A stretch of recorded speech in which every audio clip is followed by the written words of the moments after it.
सोचिए, अगर ऐसा शहर हो जिसमें 900 महलों का घर हो, ऐसा महल जहाँ पर चांदी और क्रिस्टल से बना हुआ था और जहाँ का फर्नीचर तक भी सोने का हुआ करता था। भगवत पुराण में ऐसा अकल्पनीय शहर का वर्णन किया गया है, जिसको आज हम द्वारका कहते हैं। अ सिटी ऑफ श्री कृष्ण, जो धरती पर एक स्वर्ग का अंश था क्योंकि एक दिन इसे समुंदर ने निगल लिया, एक शार्क की वजह से, जो हमारे लिए एक वार्निंग है। आज द्वारका में जितनी बड़ी गहराई में डूबने की कोशिश करोगे, उतनी ही गहराई में हमारे पास बहुत सारे राज निकल कर बाहर आता है। इस द्वारका नगरी में बहुत सारे राज आज भी छुपा हुआ है, जो आज हम डिस्कस करेंगे इस वीडियो के थ्रू। अगर आपको भी ऐसे मिस्टीरियस वीडियो सुनने और देखने में मजा आता है तो प्लीज एक बार जाके कमेंट में राधे राधे या जय श्री कृष्ण जरूर लिखिए। तो पहले आते इस द्वारका का जन्म कैसे हुआ।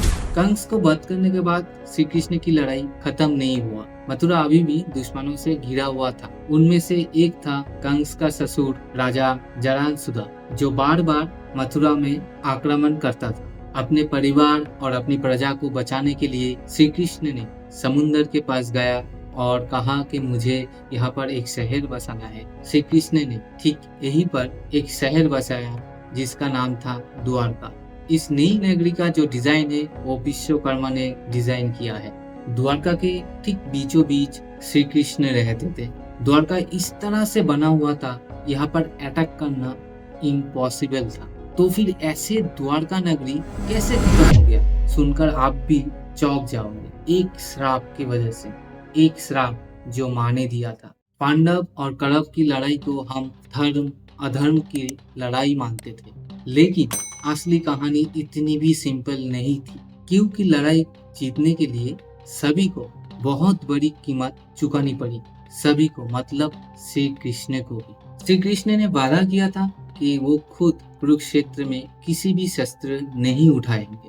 वो खुद एक पक्ष को सेना देंगे और दूसरी पक्ष को सारथी बनकर सिर्फ उनका साथ देंगे। जब युद्ध खत्म हो गया, उसके बाद ही आता है इस कहानी का असली वजह। युद्ध खत्म होने के बाद गांधारी ने श्री कृष्ण से पूछा कि तुमने वचन क्यों तोड़ा? तुमने तो कहा था कि तुम लड़ाई नहीं करोगे, तो फिर तुमने ये वचन क्यों तोड़ा? इसका जवाब भी खुद गांधारी ने ही दिया। गांधारी कहते हैं कि श्री कृष्ण भी चाहते हैं कि कोई कुरुवंश का पूरा विनाश हो और कोई यदुवंशी गद्दी पर बैठकर राज करे। गांधारी के हिसाब से इसीलिए श्री कृष्ण ने अपना वचन तोड़ा, झूठ बोला सबसे। गांधारी ये भी कहते हैं कि द्रोणाचार्य को किसने मारा? श्री कृष्ण ने मारा, क्योंकि तुमने कभी झूठ ना बोलने वाले युधिष्ठिर से तुमने बुलवाया कि अश्वत्थामा मर गया, ताकि द्रोणाचार्य का लड़ने का इच्छा ही खत्म हो जाए। बल्कि अश्वत्थामा एक हाथी था, द्रोणाचार्य का बेटा नहीं था। तुमने जानबूझकर द्रोणाचार्य को मारा। कर्ण को किसने मारा? तुमने मारा। तुमने अर्जुन को कहा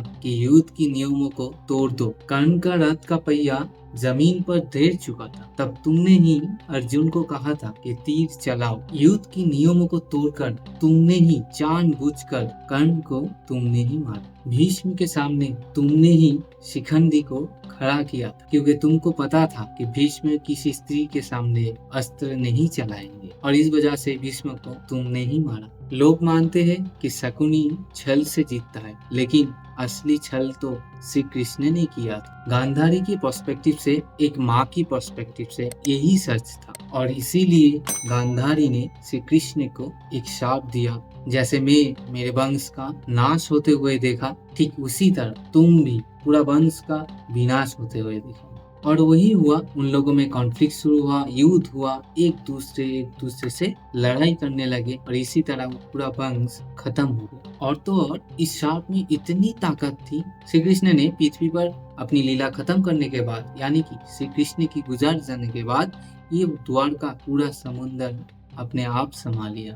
कहते हैं कि श्री कृष्ण ने जिस दिन अपनी प्राण त्याग किया इस धरती से, ठीक उसी दिन द्वारका भी अपने आप डूब गया। श्री कृष्ण से बनाया हुआ ये द्वारका नगरी किसी भी आक्रमण से झेल सकता था, लेकिन एक माँ की श्राप से नहीं झेल पाया। और कहते हैं कि वहीं से कलियुग की शुरुआत होगा। जितने दुष्कर्म आज हम करेंगे, जितने वादे आज हम तोड़ेंगे, जीतने के लिए जितना छल हम करेंगे, उसकी सजा हम लोग ही भुगतेंगे या फिर हमारी अगली पीढ़ी। क्योंकि भगवान कहानियों में बातें करते हैं और हर कहानी में छुपा होता है हमारे फ्यूचर का एक मैसेज। तो आज यही तक था द्वारका की कहानी।